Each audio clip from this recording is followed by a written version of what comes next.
บัดนี้เป็นครั้งที่ 8 วันที่ 17 เดือนพฤศจิกายน พุทธศักราช 2568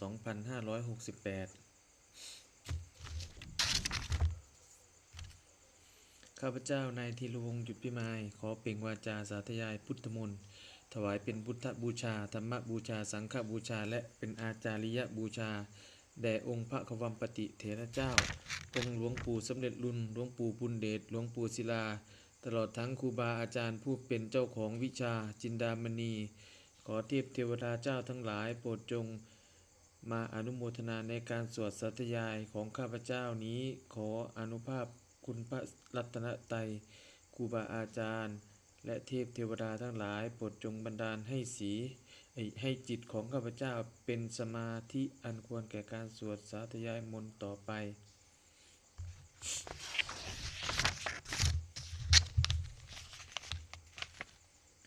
สัทธัมมาจักวาเลสุอัตตาคัจฉันตุเทวตาสัทธัมมังมุนิราชสะสุนันตุสักขะโมขะทังสักเคกาเมจรูเปคิริสิขะรัตเตจันตลิเขวิมาเน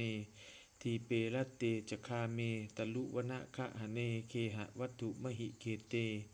ภุมมาจายันตุเทวาชะละทะละวิสเมยัคขะคันทัพพนาคาติทันตาสันติเกยังมุนิวะละวะจะนังสาทโวเมสุนันตุธรรมัสสวนกาโลอะยัมปทันตาธรรมัสสวนกาโลอะยัมปทันตาธรรมัสสวนกาโลอะยัมปทันตาบทสวดนมัสการสิทธิคาถานะโมตัสสะภะคะวะโตอะระหะโตสัมมาสัมพุทธัสสะนะโมตัสสะภะคะวะโตอะระหะโตสัมมาสัมพุทธัสสะนะโมตัสสะภะคะวะโตอะระหะโตสัมมาสัมพุทธัสสะบทสวดสัจจกิริยาคาถานัตถิเมสรณังอัญญังพุทโธเมสรณังวะลังเอเตนะสัจวัชเชนะโสติเมโหตุสัพพทานัตถิเมสรณังอัญญังธัมโมเมสรณังวะลังเอเตนะสัจวัชเชนะโสติเมโหตุสัพพทานัตถิเมสรณังอัญญังสังโฆเมสรณังวะลังเอเตนะสัจวัชเชนะโสติเมโหตุสัพพทา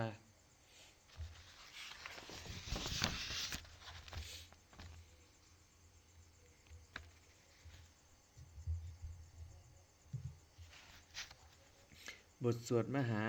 กาลุนิโกนาโถติอาธิกาคาถามหากาลุนิโกนาโถอัฏฐายะสัพพะปานินังปูเรตวาปารมีสัพพาปัตโตสัมโพธิมุตตมังเอเตนะสัจวัชเชนะมาโหนตุสัพพุปัตถวามหากาลุนิโกนาโถหิตายะสัพพะปานินังปูเรตวาปารมีสัพพาปัตโตสัมโพธิมุตตมังเอเตนะสัจวัชเชนะมาโหนตุสัพพุปัตตวามหากาลุนิโกนาโถสุขายะสัพพะปานินังปูเรตวาปารมีสัพพาปัตโตสัมโพธิมุตตมังเอเตนะสัจวัชเชนะมาโหนตุสัพพุปัตถวา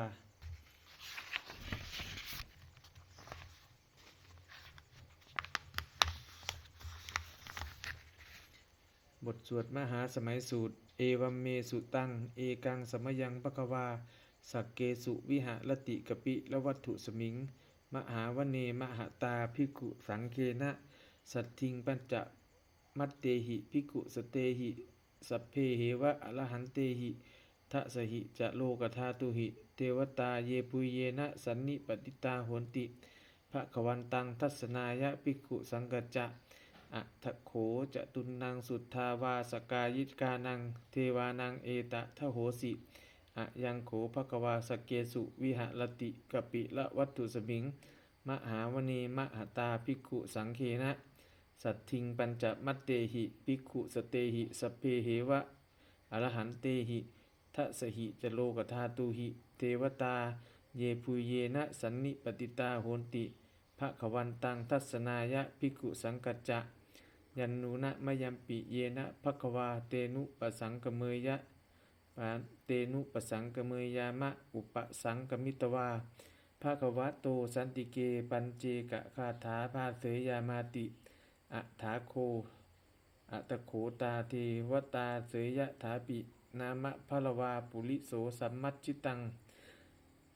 วา พาหังปัสสาเลยยะปัสสาลิตังวาพาหังสัมมิจเจยะเอวะเมวะสุทธาวาเสสุเทเวสุอันตะละหิตาภควะโตปุระโตปาตุละหังสุ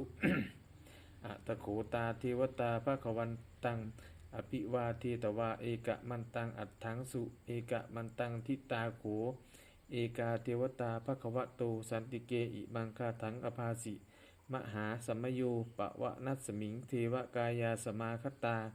อาคะตัมหะอิมังธรรมะสัมมยังทักขิตาเยวะอัปปลาชิตังสังขันติอะตะโขอัปปลาเทวตาภควะโตสันติเกอิมังคาถังอภาสิตัตตละภิกขโวสมาทหังสมาทหังสุจิตตังอัตตโนอุชุกะมังกัมมะกังสุสาละถีวะเนตานิคะเหตวาอินทริยานิลักขันติปันทิตาติ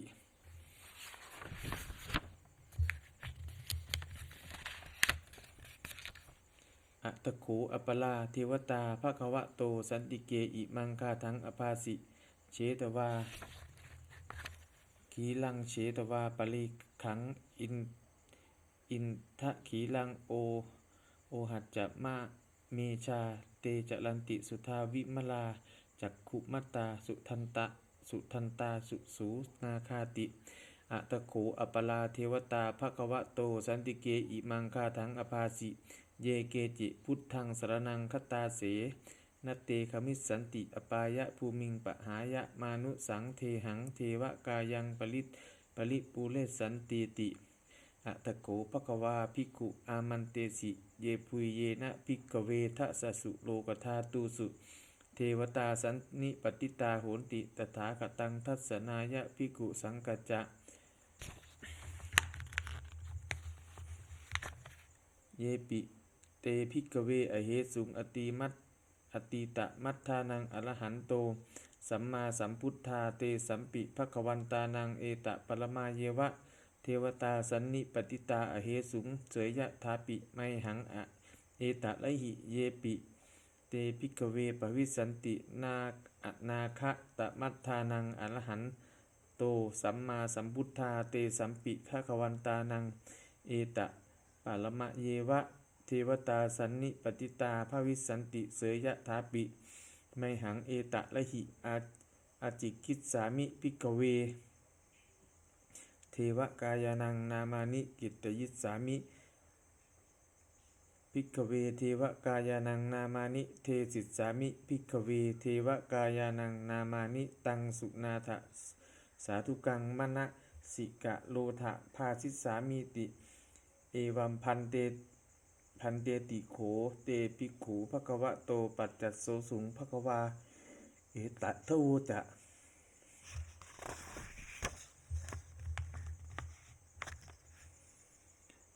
สิโลกะมนุกัสสามิยัตถะภูมมาตทัสสิตาเยสิตาคิริคัพพลังปะหิตัตตาสมาหิตาปุถุสีหาวะสันลีนาโลมังหังสาภิสัมพุโนโอทาตมนะสาสุทธาวิปัสสันนะมะนาวิลาปิญโยปัญจสเตยตวาวะเนกาปิละวัฏเวตะโตอามันตยิสัทธาสาวเกสาสเนละเตเทวกายาอภิกันตาเตวิชานาถภิกขโวเตจะอาตัปปะมะกะลุงสุตวาพุทธศาสนังเตสัมปาตุละหุยานังอมนุสสานะทัสสนังอเปเกสตะมัทธขุงสหัสสังอัฏฐสัตตลิงสตังเอเกสหัสสานังอมนุสสานะมัทธสุงอเปเกนันตะมัทธขุงทิสาสัพพาปุตาอหุงตันจะสัพพังอภิญญายะวะวะคิตวาจักขุมาตะโตอามันตยิสัทธาสาวเกสาสเนละเตเทวกายาอภิกันตาเตวิชานาถภิกขโวเยโวหังกิตตยิสสามิคิลาหิอนุปุพพโสสัตตะสหัสสาวะยักขาภูมมากาปิละวัตเวอิติมันโตชุติมันโตวันโตยสัสสิโนโมทะมานาอภิกามงภิกขุนางสมิติงวานังเท ชสหัสสาเหมวตายักขานานัตตวันนิโนอิทิมันโตชุติมันโตวันนะวันโตยสัสสิโนโมทะมานาอภิกามุงภิกขุนังสมิติงวนังสาตาคิลาติสหัสสายักขานานัตตวันนิโนอิทิมันโตชุติมันโตวันนะวันโตยสัสสิโนโมทะมานาอภิกามุงภิกขุนังสมิติงวนังอิเจเตโสรสสะหัสสายักขานานัตตวันนิโนอิทิมันโตชุติมันโตวันนะวันโตยสัสสิโนโมทะมานาอภิกามุงภิกขุนังสมิติงวนังทิสามิตาปัญจสตายักขานานัตตวันนิโนอิทิมันโตชุติมันโตวันนะวันโตยสัสสิโนโมทะมานาอภิกามุงภิกขุนังสมิติงวนังกุมพิโลราชะคะอิโกเวปุลสะนิเวสนังพิญโยนังสตะสหัสสังยักขานังปริรูปาสติกุมพิโลราชะคะอิโกโสปาคะสมิติงวนังปุริมันจะทิสังราชายะตะรัตโถปสาสติคันทัพพานังอาทิปติมหาราชายสัสสิโสปุตตาปิตสะพะหะโวอินทนามามหัพพลาอิทิมันโตชุติมันโตวันนะวันโตยสัสสิโนโมทะมานาอภิกามุงภิกขุนังสมิติงวนังทักขินันจะทิสังราชาวิลุละโหตัปปะสาสติกุมพันตานังอาทิปติมหาราชายสัสสิโสปุตตาปิตสะพะหะโวอินทนามามหัพพลา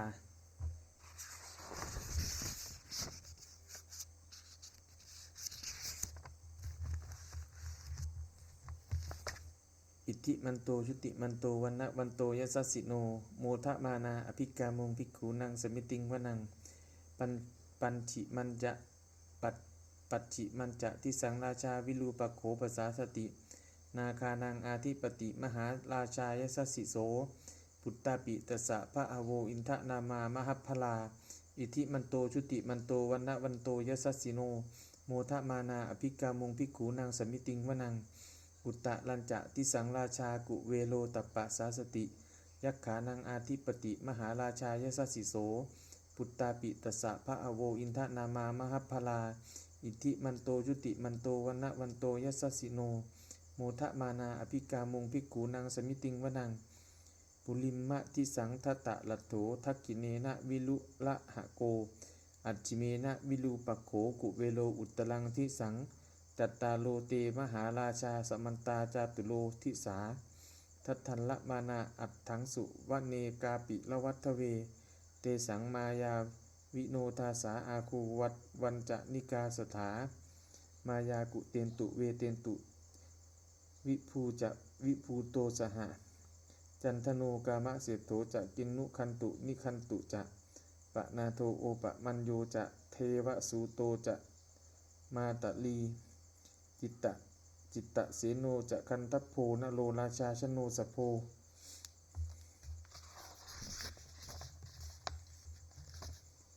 อาคูปัญจสิโขเจวะติมพลูสุริยวัชชสาเอเตจันเยจลาชาโนคันทัพพาสหราชุพิโมทะมานาอภิกามุงภิกขุนังสมิติงวนังอัฏฐาคูนาภสกานาคาเวสาลาสหตัจจกากัมภรัสสะตาลาอากูปายาคะสหยาติภิยามุนาทตะรัตถาจะอากูนาคายสัสสิโนเอราวันโนมหานาโคโสปาคะสมิติงวนังเยนาคะราเชสหสาหะลันติทิพาทิชาปักขิวิสุทธจักขูเวหายะสาเตวนะมัชฌะปัตตาจิตลาสุปันนาอิติเตสะนามังอภยันตทานะคาราชะนะคะราชานมาสิสุปันนโตเขมะมะกาสิพุตโตสันหาหิเววาจาหิอุปะวะหยันตานาคาสุปันนาสละนะมะกังสุพุทธังชิตาวชิหะวชิละหัตเถนะสมุทังอสุราจิตาพาตโลวาสวัสเสเตอิทิมันโตยสัสสิโนกาละกัญชามหาพิสมาอสุราธานะเวคสาเวปจิตติสุจิตติจะปหาลาโทนมุจีสหะสะตัญจะภลิปุตตานังสัพเพเวโรจนามกาสันในหิตวาภลิง เสนังลาหุพัทธมุปปาคมุงสัมมโยธานิพัทธันเตภิกขูนังสมิติงวนัง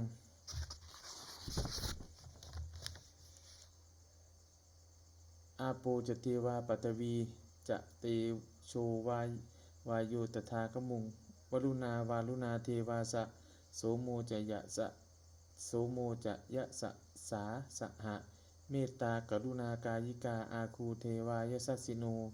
ทะเสเตทะสัทธากายาสัพเพนานัตตวันนิโน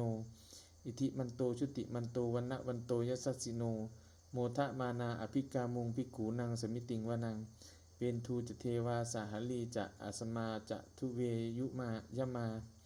จันทัสสูปนิสาเทวาจันทมาคูปุลกิตาสุริยัสสูปนิสาเทวาสุริยะมาคูปุลกิตานักขัตตานิปุลกิตวาอาคูมันทะวะลาหกาวะสูนังวาสโวเศโธสโกปาคะปุรินทโททะเสเตทะสตากายาสัพเพนานัตตวันนิโนอิทิมันโตยุติมันโตวันนะวันโตยัสสสิโน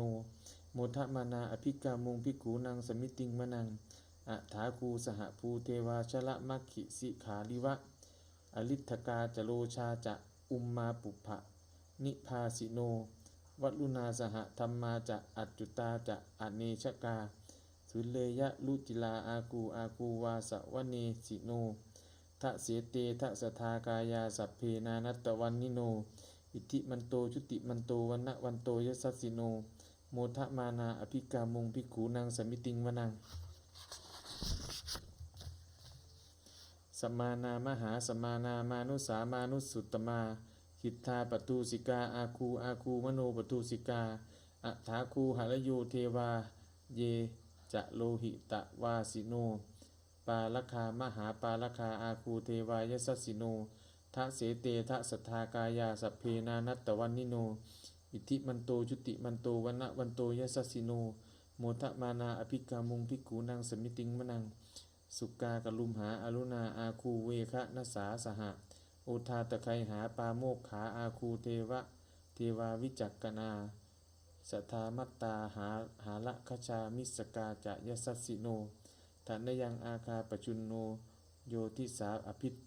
ภิวัสติ ทะเสเตทะสตากายาสัพเพนานัตตวันนิโนอิทิมันโตชุติมันโตวันนะวันโตยัสสสิโนโมทะมานาอภิกามุงภิกขูนังสมิติงวนังเขมิตาตุสิตายามากัตตกาจะยัสสสิโนสัมพิตกาลามาเศรษฐาโชตินามาจะอาสวานิมมานะละติโนอาคูอัฏฐาคูปละนิมมิตาทะเสเตทะสทากายาสัพเพนานัตตวันนิโน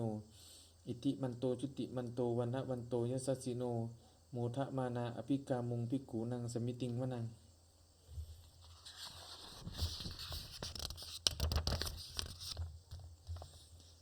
สัทเถเตเทวนิกายาสัพเพนานัตตวันนิโน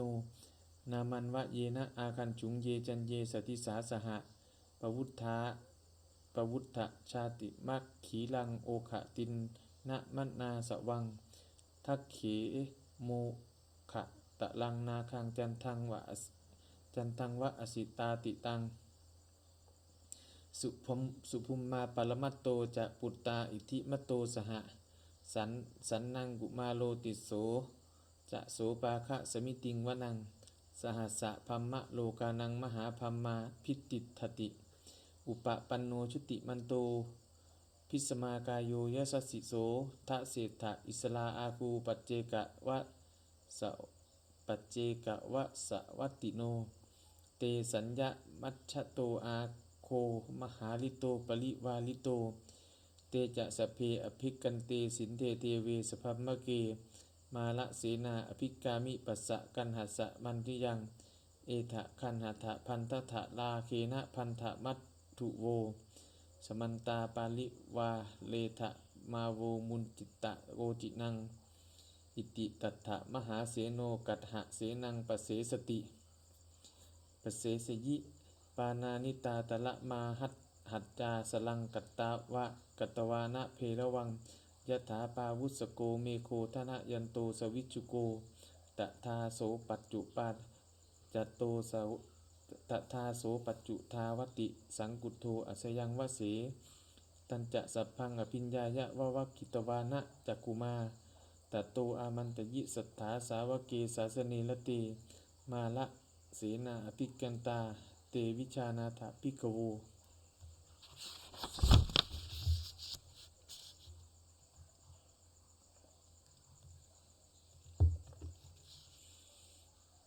เตจะ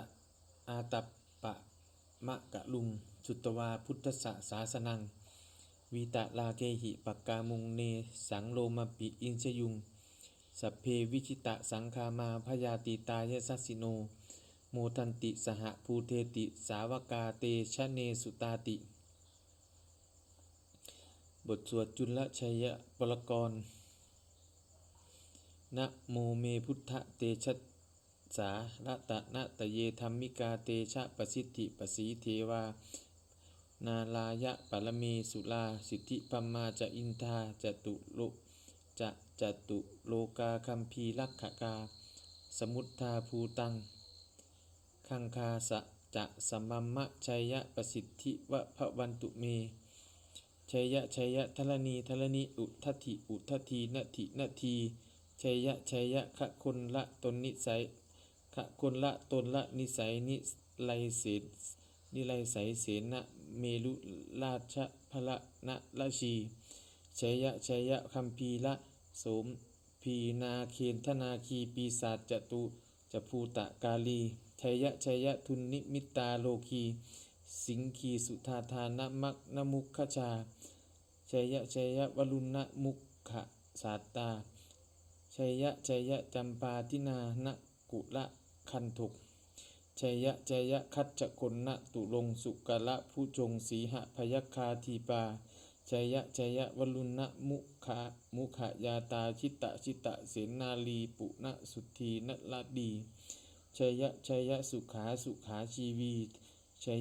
ยะทลนีตะเลสัทธาสุชัยยาชัยยะทลนีสันติสัทธาชัยยะมังคลาตลัญชาพระวัคเคชัยยะพระวลุณยักเขชัยยะลักขะเสสุละพุชเตชาชัยยะพัมเมนทคนาชัยยะราชาธิราชศาสตร์ชัยชัยยะปัทวิงสัพพังชัยยะอรหันตานาจะปัจเจกพุทธสาวังชัยยะมเหสุโลหลินเทวาชัยยะพมมาสุลโขชัยโยนาโควิลุหะโกวิลูปโขจันทิมาลวิ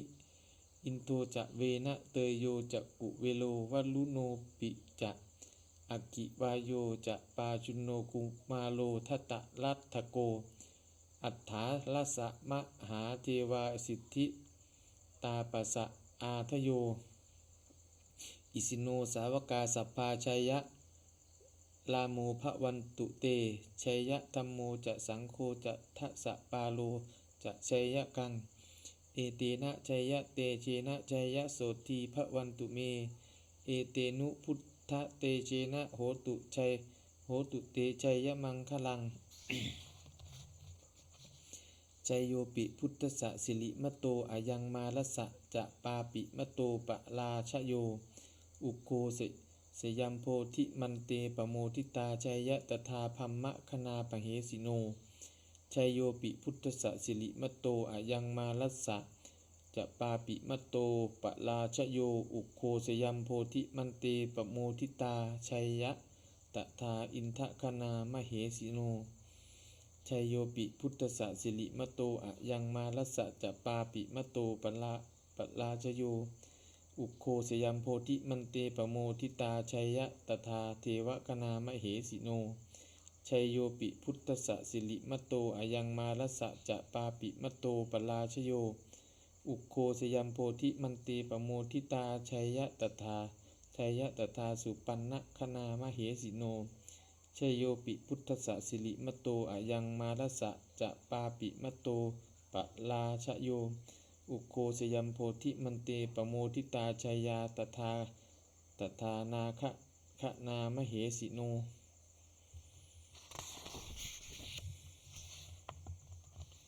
ชัยโยปิพุทธสสิริมโตอายังมาลสะจะปาปิมโตปราชยาอุโกละสยัมโพธิมันเตปโมทิยาชัยยะตถาสัพพมะคะนามเหสิโนชยันโตโพธิยามูเลสกะยานังนันทิวัตตโนวันทินันทิวัฒโนเอวังตวังวิจโยโหหิชยสุชยมังคะเลอปราชิตะปัลลังเกสีเสปัทะวิโปคะเลอภิเสเกสัพพะพุทธานังอคัปปัตตาอคัปปัตโตปโมทติสุนักขัดตังสุมังคลังสุปะพาตังสุหุติตังสุขโนสุมุหุตโธจะสุยิตถังพัมมะจาริสุปะทักขินังกายะกัมมังวาจากัมมังปะทักขินังปะทักขินังนิมโนกัมมังปณิทีเตปะทักขินาปะทักขินานิกัตวาลพันตัตเถปะทักขิเนเตอัฏฐลัทธาสุกิตาวิลุหวิลุหาพุทธศาสเนอโลคาสุกิตาโหทะสหสัพเพหิยาติภิสุนันตุโพนโยโพนโตเยเทวาอัสมิงฐาเนอธิคตาทีคายุกาสทาโหนตุสุกิตาโหนตุสัพพทาลักขันตุสัพพะสัตตานังลักขันตุชินะสาสนังยากาจิปัตตนาเตสังสัพเพปุเรนตุมโนละถายุตตะกาเลปวัสสันตุวัดสังวัสสาวัดลาหกาโอคาจุปัตตวาเตสังนิวาเลนตุจะสัพพทากายาสุขังจิตตะสุขังอรหันตุยะถาละหัง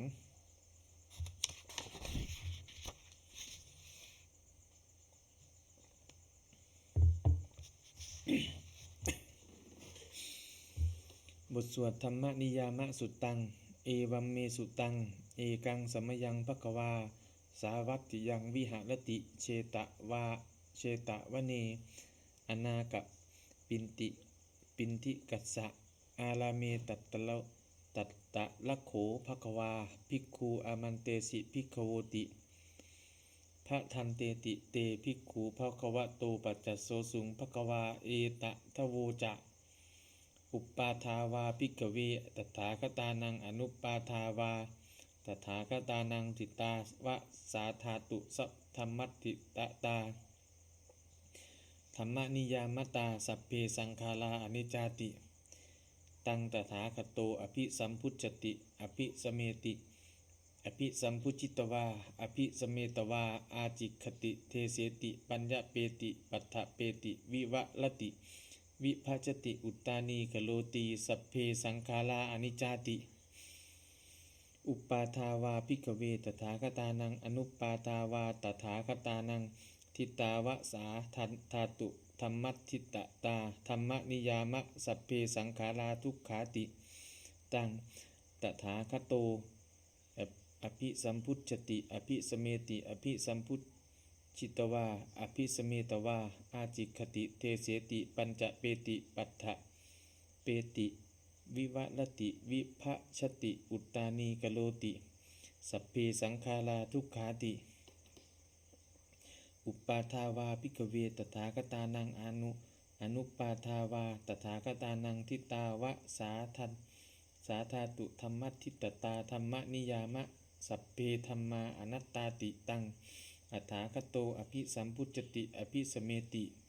อภิสัมพุจิตวาอภิสเมตวาอาจิคติเทเสติปัญญเปติปัฏฐเปติวิวะลติวิภัชติอุตตานีกโลติสัพเพธัมมาอนัตตาติอิทัมโวจะภควตาอัตตมนาเตภิกขุภควโตภาสีตังอภินันทุนติ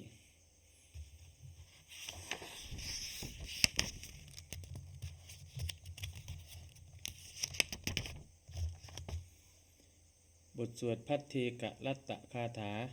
อตีตังนานะวะขเมยะนะปะติกังเขอนาคตังบุคคลไม่ควรตามคิดถึงสิ่งที่ล่วงไปแล้วด้วยอะไรและไม่พึงพะวงถึงสิ่งที่ยังมาไม่ถึงยะถตีตัมปะอีนันตังอัปปัตตัจจังอัปปัตตันจะนะอนาคตังสิ่งเป็นอดีตก็ละไปแล้วสิ่งเป็นอนาคตก็ยังไม่มาปัจจุปันนันโยจะ โยธัมมังตัตถะตัตถะวิปัสสติอสังหิลังอสังกุปปังตังวิทธามนูภูหะเยผู้ใดเห็นธรรมมันเกิดขึ้นเฉพาะหน้าในที่นั้นๆอย่างแจ่มแจ้งไม่งอนแง่นคอนแกนเขาควรพอกพูนอาการเช่นนั้นไว้อัจเจวกิจจะมาตับปังโกชัญญามรณังสุเวความเพียรเป็นสิ่งเป็นกิจที่ต้องทำวันนี้ใครจะดูความตายแม้พรุ่งนี้นะหิโนสังฆลันเตนะมหาเสเนนะมัจจุนาเพราะการผัดเพี้ยนต่อมัจจุราชซึ่งมีเสนามากย่อมไม่มีสำหรับเราเอวังวิหาลิมาตาปิงอโหรตะมะตันทิตังเวพัทเทกโลกลัตโตติสันโตอาจิกขเมคเตมุนีผู้สงบย่อมกล่าวเรียกผู้มีความเพียรอยู่เช่นนั้นไม่เกียจค้านทั้งกลางวันกลางคืนว่าผู้เป็นอยู่แม้เพียงราตรีเดียวก็น่าชม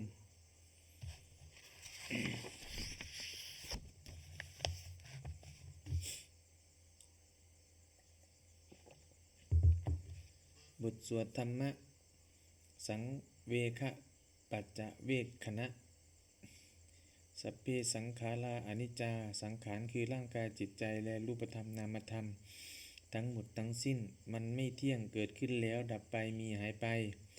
สัพเพสังขาราทุกขาสังขารคือร่างกายจิตใจและรูปธรรมนามธรรม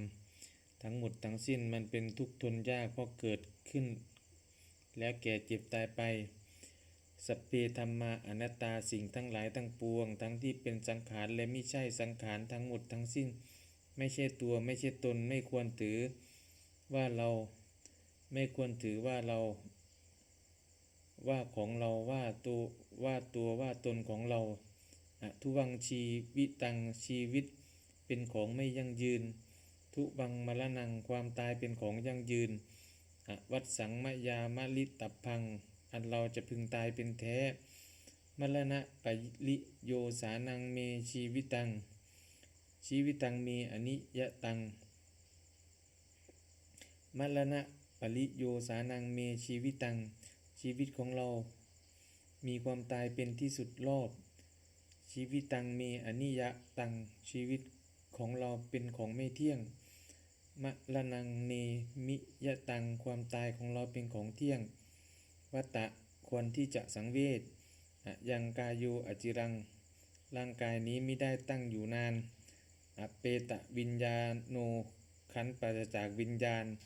ชุดโตอันเขาทิ้งเสียแล้วอธิเศษสติจากนอนทับ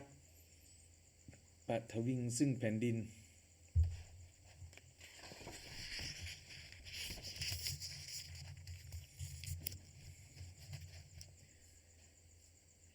กะลิง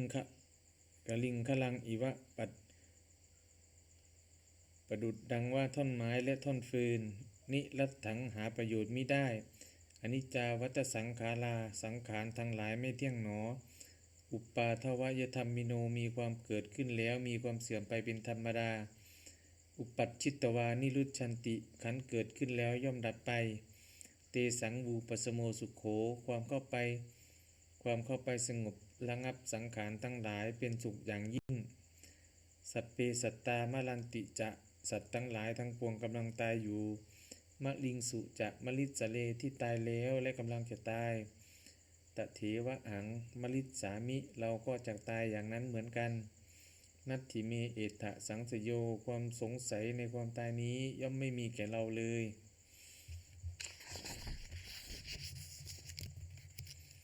บทสวดเมตตายังกินจิกุสลังกัมมังสัพเพหิอภเตหิกะตังปุญญังโนอนุโมทันตุสุนันตุโพนโตเยเทวาอัสมิงฐานีอธิคตาทีคายุกาสัทธาโหนตุสุขิตาโหนตุทุกขาปมุญจันตุมาตาปิตาสุขิตาโหนตุทุกขาปมุญจันตุสัพเพยาติกาสุขิตาโหนตุทุกขาปมุญจันตุสัพเพอยาติกาสุขิตาโหนตุทุกขาปมุญจันตุสัพเพปิสาสัพเพยัคขาสัพเพปาตาสุขิตาโหนตุ ทุกขาปมุญจันตุสัพเพอาจาริยุปัชชายะสุขิตาโหนตุทุกขาปมุญจันตุสัพเพนักขัตตาสุขิตาโหนตุทุกขาปมุญจันตุสัพเพเทวาสุขิตาโหนตุทุกขาปมุญจันตุสัพเพสามตินังสมิจฉันตุโวบทสวดบูชาหลวงปู่ทวดนะโมโพธิสัตโตอาคันติมายาอิติภควานะโมโพธิสัตโตอาคันติมายาอิติภควานะโมโพธิสัตโตอาคันติมายาอิติภควา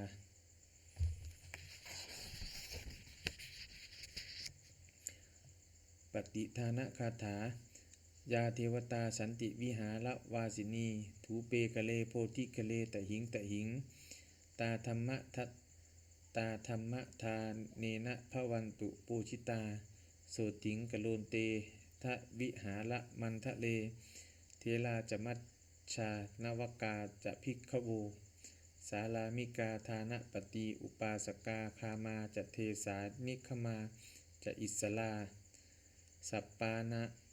านะภูตาสุกิตาภวันตุเตชะลาพุชชาเยปิจะอันทะสัมภวาสังเสทะชาตาอัทโวปปาติกานินญานิกังธรรมะวะจลังปฏิจจะเต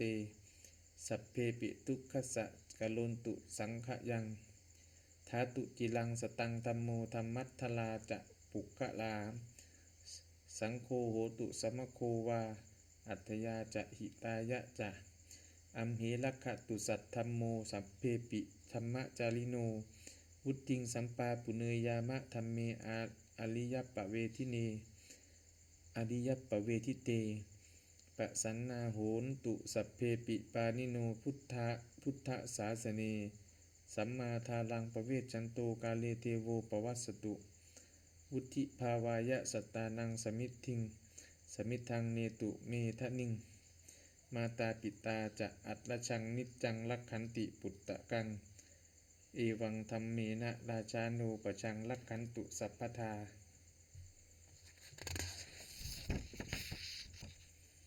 เทวตาอุยโยชนะคาถาทุกขปัตตาจนิทุกขาพยปัตตาจนิพยา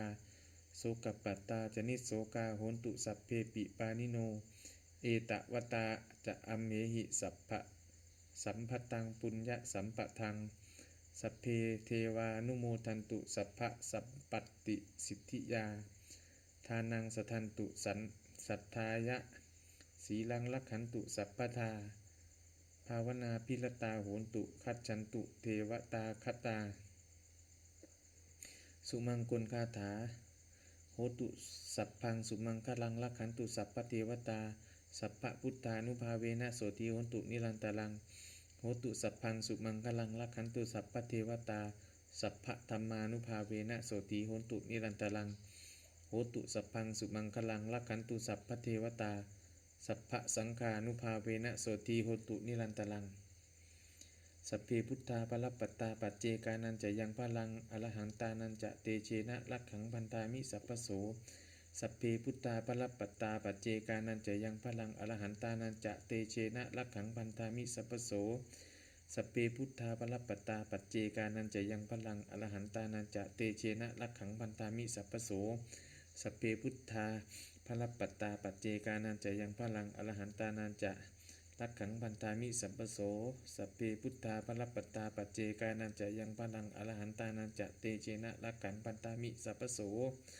สัพเพพุทธาปรัปปัตตาปัจเจกานันจะยังพลังอรหันตานันจะเตเชนะลักขังพันธามิสัพพโส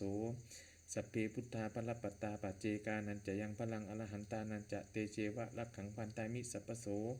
สัพเพพุทธาปรัปปัตตาปัจเจกานันจะยังพลังอรหันตานันจะเตเชนะลักขังพันธามิสัพพโสสัพเพพุทธาปรัปปัตตาปัจเจกานันจะยังพลังอรหันตานันจะเตเชนะลักขังพันธามิสัพพโส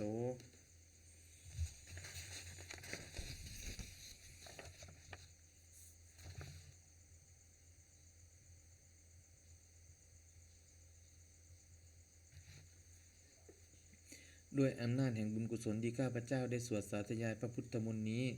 ข้าพเจ้าขอนอบน้อมเกล้า อุทิศถวายเป็นพระราชกุศลแด่สมเด็จพระนางเจ้าสิริกิติ์พระบรมราชินีนาถพระบรมราชชนนีพันปีหลวงผู้เสด็จสู่สวรรคาลัยขออานิสงส์แห่งผลบุญกุศลนี้จงเป็นสัพพสิริมงคลแก่ข้าพเจ้าให้แคล้วคลาดปลอดภัยจากทุกโศกโรคภัยอันตรายทั้งปวงให้มีแหล่งรายได้อันสุจริตมั่นคงเป็นสัมมาอาชีพอันชอบธรรมคำว่าไม่มีอดอยากยากจนขออย่าได้มีแก่ข้าพเจ้าขอให้ข้าพเจ้ามีสัมมาทิฏฐิตั้งมั่นในพระธรรมคำสอนแห่งองค์พระสัมมาสัมพุทธเจ้าดำรงอยู่ในความดีงามตลอดกาลอีกทั้งขอเทพเทวดาทั้งหลายผู้ได้อนุโมทนาสาธุการในบุญกุศลนี้โปรดประสิทธิ์ประสาทพรน้อมส่งอนุภาพแห่งมงคลไปสู่วัตถุมงคลพระบิดายอดเศรษฐีทั้งฝ่ายไทยและฝ่ายลาวรวมถึงวัตถุมงคลทั้งปวงที่สามสิงห์อมูลิตได้จัดสร้างขึ้นให้เปลี่ยนด้วยพุทธานุภาพเทวานุภาพและฤทธานุภาพอันศักดิ์สิทธิ์อำนวยผลให้เป็นสิริมงคลแก่ผู้ครอบครองและบูชาทุกประการเถิด